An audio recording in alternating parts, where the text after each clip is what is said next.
Let's see. All right. Good morning. Good morning. Good morning. I'm back at my house. Figure I give everyone a different background today. So come on in. Let's get fun, or let's have fun, right? Like I think that's the way the sentence goes. I'm a little delirious. I've been up for quite some time, and our children. So they have this fun game. Our children, when one's sleeping and one isn't sleeping, the one that isn't sleeping doesn't like to be left alone. So the one that isn't sleeping sounds an alarm at the volume of Aretha Franklin to the other child, in which case the other child wakes up. Like, way to go. That child gets a point. Oh, by the way, Ian, you are. So I just took a look at the affiliate numbers. And Ian, you're by far just kicking butt across the board. So whatever you're doing, continue doing it. I'm going to send out some new resources and tools and assets today. So you'll receive that email, but whatever you're doing, keep doing it. And more so than that, why don't you email me and kind of give me some tips that I may be able to share with everyone. Because again, what's great about the internet is that you have a global audience. There is no one person that can monopolize everyone. So what's great about the internet, it allows everyone to be collaborative. So Ian, in a normal circumstance of a small business, you want to keep your secrets to yourself, right? You want to be the best shop. But when you're internet marketing, you can share your secrets with everyone. You could, in fact, charge everyone. You could create courses because that will never interfere in a scalable way to what you're doing. So in internet marketing, you could be seen as a total superhero by helping others. So if you could do that for us, that'd be amazing. And please, my pleasure. It's been 2 days and you have 4 opt-ins already. That's amazing. All right, so let's get to what today is. Not really sure what today is, actually, to be honest with you. So we are in talks with the founder of a tutor course, an AI tutor course that you can actually type in, I want to learn how to tie my shoe. And it will create course content for you in how to tie your shoe. And that's so super cool. And it's free, like he offers it for free. I think it's called tutor.ai, something like that. But he doesn't offer an API. And an API allows us to go ahead and access and kind of implant what he has on our search page. So for instance, if we had the API, we can go ahead and create a button, RHINO Tutor, in which case you can click RHINO Tutor and say, you want to learn how to, make your own bubble gum. And in which case, in RHINO fashion, would come up with all the courses that you could click and stay on our page. So obviously, to someone such as the founder of Tutor AI, 2 things are true. 1, he wants to create awareness, right? He wants as many people using his product as possible. 2, he wants to find a way to monetize it, right? So a lot of internet marketing today, and there's a gentleman, Gary Vaynerchuk, that I've followed for many years. And he said it, I think 2-3 years ago. What he said was the path of least resistance for internet marketing is how long can you endure? And what he meant by that was the days of being able to just go ahead and sell people stuff is over, because you can go ahead and buy anything anywhere. There's many, many offers for everything. And more so than that, these giant companies like Amazon or whatnot are able to create products that purposely undercut so that you can come to their store. Yeah, Dr. Smith, thank you. What I mean by that is, say for instance, I'm a big Amazon seller and I sell, I don't know, toy school buses, right? Like I'm looking at my son's school bus. And I want to bring children, or not children, but parents to my page because I want to sell school buses. Well, how can I do that, right? Like, how can I get in front of people selling school buses? I'm sure other people sell school buses. So what I would do is maybe I'd create a whole bunch of children's books and charge 1 penny for them. In which case now I'm undercutting the entire children book industry and I'm losing money by doing it. But in doing it, that individual, conceivably, if you're buying a children's book, you have a child or you know a child and you are going to buy them a children's toy, I can make my profit, or I can make I can make up my losses now that I have all these new eyeballs on my bus. And when you take that marketing strategy and multiply it across the entire globe, there's a very, very strong case to be made that Amazon and other marketing places allows anyone to buy something at a price lesser than they would in their, local businesses, which is why internet's killing local business, which is why you have to ask yourself a question: how far do we want profits to lead us? Do we want it to lead us to the decimation of the middle class and absolutely no businesses anywhere and just big corporations that own us? And I think the answer is no. Like, to me, it's no. So what point, where's that point where it says, okay, well, I do want this much profit, but I don't want that much profit that equals that. And you have to very clearly, outline what that looks like. And that's a very subjective topic and a very subjective calculus, so you can't do that. So what RHINOStreet what we attempt to do is, by allowing all local businesses and local community to search within themselves first, it then gives the user the idea or the decision-making process. Hey, I can buy this here and support my local businesses. It might cost me a little more, but that means enough to me because I see what's going on. So essentially, RHINOStreet allows every individual in the entire globe to make that decision for themselves based on viewing their local businesses and their local community. So you could have a local community in Arizona that would be very, very receptive to this, but then a local community in New York City that's like, I don't really care. And you allow everyone to participate and pretty much rescue and be a superhero to their own community. But I digress, right? So the point of what I was trying to get at is, if you're able to create something that is free, well, then you're able to undercut the people that are undercutting everyone else, which allows people to come to you. And if you're able to create this free item in perpetuity, well, now you build a community. Now you build an ecosystem of those that say, I like being here. Not only do I enjoy the experience, but it doesn't cost me anything. Therefore, this is good. And on top of that, I have all these different values that are afforded to me. So why would I ever leave? In fact, I'd like to share with others. And in a very real way, that is kind of one of the original ingredients to RHINO, right? Everything that we do is free. And it's not because of Gary, but it's not despite Gary, right? Like, he had some influence. In fact, the people that had the most influence in my career, Scott Adams, the creator of Dilbert, Gary Vaynerchuk, like who I just mentioned, Scott Daly, or Scott, I don't know, and it sounds awful, right? The author of Rhinoceros Success, right? RHINO. So that, there's various influences to RHINO and what built it. But the point of the story is, we're in talks with him to go ahead and get access to his API. And he emailed us back saying, okay, what would be the use case for this? And we described our search engine and said to him, well, we haven't fully populated yet, but we will. And when we do, we're going to be the owner of an entire search engine that is fully populated globally, that champions small business, and will offer you a cash in, right? Like, at a later date, we'll allow you an ask and we'll say yes to it. And it sounds very mafia-ish, right? Like, and I say that because in that world and in other worlds, or like in politics, where if I do this for you, I'm going to ask you for something in the future and you have to say yes. And it's funny because you never actually define what that thing is, and everyone respects this code. You have to say yes in the future. So we're not offering that type of blank check, but we also don't do ads or marketing or anything else. So to a company that can help build us, if they said, listen, I'll do this, but for one day, I have to be the #1 search result across the entire globe, and you have to endorse me, would I? I think the answer would be yes. And it's not because I'm being held at gunpoint. Would I endorse someone that I'm asking to put on our platform? Obviously, the answer is yes, because I like them a lot. It would be a very honest endorsement. And if it cost everyone just that they would be the #1 search results for a day, I think everyone would say, wow, we had so much great access to this.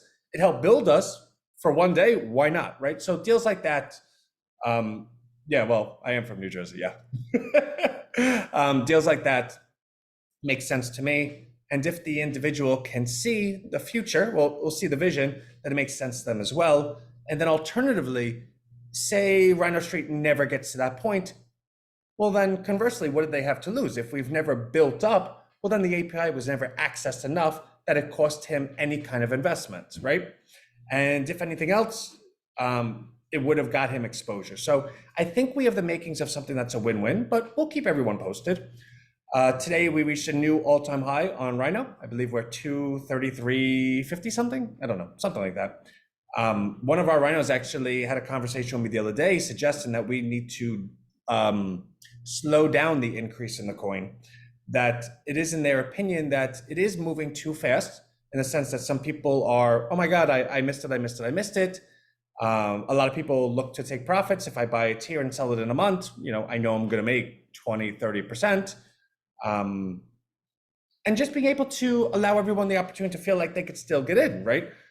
Because between you and I, if the coin was $1 right now, with the hindsight that we have, two things are true. Everyone would be really, PISSED, because it'd be like, Anthony, I just had a bunch of profit that you took away. But after that initial, I'm not very happy, everyone that's not really happy, you know what they would do? They'd buy a ton more, because they would say, okay, I'm not happy, but to have the opportunity to buy it at $1 again, why wouldn't I? In which case the entire world would see, okay, it's $1 again. Now I'm making an extreme example. I want to say, full disclosure, I'm never going to do that, right? Like, so don't be fearful. But the thought of it, the mental, gymnastics of it all made sense. So how you execute that, I don't know. Like I've always said, it's not a good idea that's hard. It's the execution of it, right? Like, here's a good idea. We should cure cancer. Okay, how? Right? Like, I shouldn't be celebrated for having a good idea. That means nothing. You should be celebrated for executing it, completing it. So when I share that idea is a good idea, that doesn't mean I'm going to execute it as defined in terms of just showing an example. So we'll come up with something, right? Because we love good ideas. In fact, we would marry every good idea. And I don't think my wife would mind if I was married to her and 5 good ideas, because I just think that's okay. All right, what else? New businesses listed. Oh, the email today. So I want to tell you, the email today, we wanted to go ahead and highlight suggesting a business. And we do this every now and then, right? Because we want to keep it fresh in your email. Because that email form is so super important. In fact, it cost us $50,000 to build that email form. I know that sounds crazy, but it's because we invented it. What that email form allows you to do is you can go ahead and suggest your favorite local business. So I suggest Mark's Hammer Shop, and it's markshammers.com, and this is what I love about them, and why don't you invite them? Immediately from you doing that, the minute you press submit, an email goes to Mark, because you gave us his email address, and say your name's Bob, and oh yeah, so you're also asked, what do you love about Mark's business? And you would say something like, his hammers really hit the nail on the head, right? Something silly. Well, Mark would get an email saying, hey, Mark, Bob loves your hammer shop. In fact, he said, and I quote, Mark's hammers are so good, it hits the nail on the head. Bob went ahead and found us, RHINOStreet. We're a free local search engine, no ads, no marketing, no data tracking, and suggested that you join us. If you would like to, click accept below.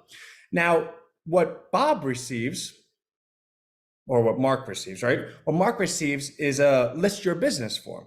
So it will populate all the information you put in. So, Mark, Hammer Shop, his URL, his email address. But instead of the input for what do you love about the business, it says, why don't you tell us about your business, which would be the description of your search results. And it asks you what 3 keywords would be the best in finding you.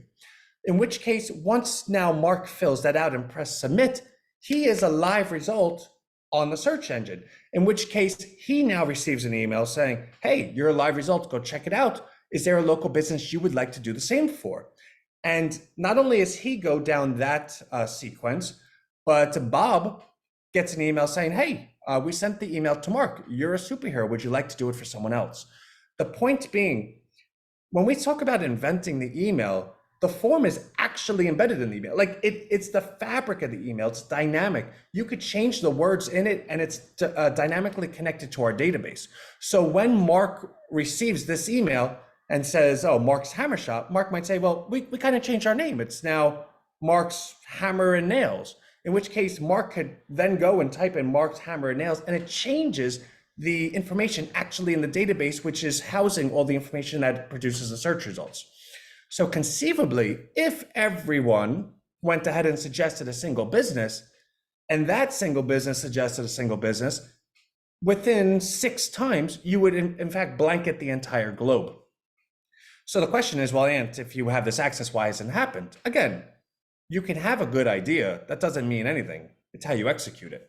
But why we went ahead and built that and put so much investment into it was the fact that when we did develop a viral nature or a total adoption or awareness or whatever word that allows us to represent that everyone knows us, it's going to be that email that not only continues that, but enforces it and provides it and vindicates it and continues. So that's going to be quite important. So we're offering it out today. Please suggest your favorite business and take some time with it, right? Like, it is important. So you can go ahead and, you know what, I love Mary's Pizzas, but I don't know Mary's website. You know what, let me go look it up. All right, maryspizza.com. All right. Oh man, I don't know Mary's email, but on the website says info@maryspizza.com. Like, take some time, because I think this is important to hear. Everyone believes that things just get changed, and they believe that they have nothing to do with it. Everyone believes that they're only one person, they have no power. The entire seed that is RHINO is the fact that we have built a platform that actually empowers each individual to make that change. So for instance, say you, the person I'm pointing at right now, decides, you know what, I'm going to spend all day, I'm going to spend the next 20 hours or whatever, and just going to recommend every single business I've ever come across. I'm going to go through my emails. I'm going to go through the Chamber of Commerce. I'm going to message my friend. I'm going to do all that. That individual would actually populate RHINOStreet for that town. Now, that's RHINOStreet.com by anyone that logs in on that town, because you give permission for your location, essentially owns RHINOStreet. You self-police your own search engine, because every listing on that search on RHINOStreet, as per your location, is going to be your community. Every user, every searcher is going to be your community, because it's within a 20-mile radius. So any town in the world could actually own their own search engine by doing just this. And you know what's great about these lives? I get as much value as you do, because saying that out loud just gave me a tremendous idea. If I was able to contact all the mayors in the entire globe and put together a presentation, I think a lot would say, wow, you know what, this would be pretty cool. Let's go ahead and share it with our community. So, you know, light bulb off. I wish I knew how to use Zoom better, where I could put a light bulb, because that's what just happened. I promised yesterday this would only be 10 minutes. Apparently I can't even keep my own promises, but everyone in RHINO knows Anthony is directionally accurate. You know, timing is not really my best skill set. So it's 10:18. I think we went 9 minutes over yesterday, so let me just get out of here today. But all things being considered, RHINO, new all-time high, new businesses listed. Go ahead and suggest businesses in the email. We're actively talking to other founders and creators to go ahead and make RHINOStreet even more valuable. Oh, and something that I didn't say, and actually it is important that I share this with everyone. So when we had our Christmas, and I'm going to go over, sorry. When we had our Christmas offer, we had such a surge in purchases that Stripe actually contacted us and said, hey, listen, you normally do this much, and on this day you did this much. We'd really like to know more about your company. And we have we have 5,200 and something transactions with them, over 191,000 in payments processed, over 810 customers, and never had a single chargeback or anything. So we run a business the right way, which they've acknowledged. But as a code of conduct, when you have a surge that high, they said we need to know more. They sent us all this paperwork, all these forms, correspondence back and forth, and said, while we're doing the review, your ability to withdraw funds is restricted. So for the last 12 days, we have not had any type of income because we have not been able to get our funds. That's not the important. Well, actually, it is kind of important because we've supported the coin the whole way. So for those that ever had a thought in their head, like, hey, how, you know, where's the money go? Well, we went 14 days without money and still support the coin every day. So just know that every time you sell, I will buy, and I will buy even more. So sell if you want, but I find the best way to punish someone is make them regret it. And I do that by allowing the coin or supporting the coin higher and higher. But that's not the point of the story. The point of the story is they just this morning said, we've done our full audit and your payment, you've been approved. Your payments are back on, blah, blah, blah. The point of the story is that Stripe, which is the biggest payment processor in the entire world, we, who are one of their best customers, who have never had a dispute and have hundreds of transactions every single week, had to go through the most vigorous audit. And even after that, 14 days of auditing, we've been clean bill of health, and they couldn't be more excited to be partners with us. The point of me saying this, I think I say the point of me saying this is a lot, right? But the point of me saying this is there are certain things I know when I was in the investment world that I would look at in companies. Like, for instance, if a company just got a big contract from Walmart, well, I don't need to know so much about the company. I know Walmart is a very big company. They have a big reputation, and they're going to do their due diligence, right? Now, that's not 100% guarantee. Like, people could always be, oh, darn, I made a mistake. But you would expect that any due diligence you could do in a company, Walmart could do a better one. So as it pertains to RHINO, always do your own due diligence. Email me, question me, like that's always going to be okay. But for the individual that thinks to themselves, A, I don't have the time to question RHINO, and or B, I wouldn't know the questions to ask because obviously RHINO is really well versed and they could probably talk circles around me. Well, Stripe knows the questions to ask. Stripe is worth $90 billion. Stripe processes God knows how much money every single day. They know the questions to ask. There is no one that's going to talk circles around Stripe. And just to allow you an added level of security and comfort, they went ahead and approved us for continued business, full clean bill of health today. So for whatever that matters, I just think it's important to share because I know when I was in the investment world, something like that, I would like, tell me, that would affect what I do. Because if I said the other thing, which was, yeah, guys, sorry, after 14 days, I just don't know why Stripe closed our account down. That's like a giant red flag. That'd be like, okay, what does Stripe know? Or what does Stripe see that we don't know? Because they have access to our bank account, like they're Stripe. So, and I thought to myself, if God forbid they ever did that, would I share that? And of course the answer is yes, right? And I would share why I believed it happened, and I would allow everyone to make their own decision.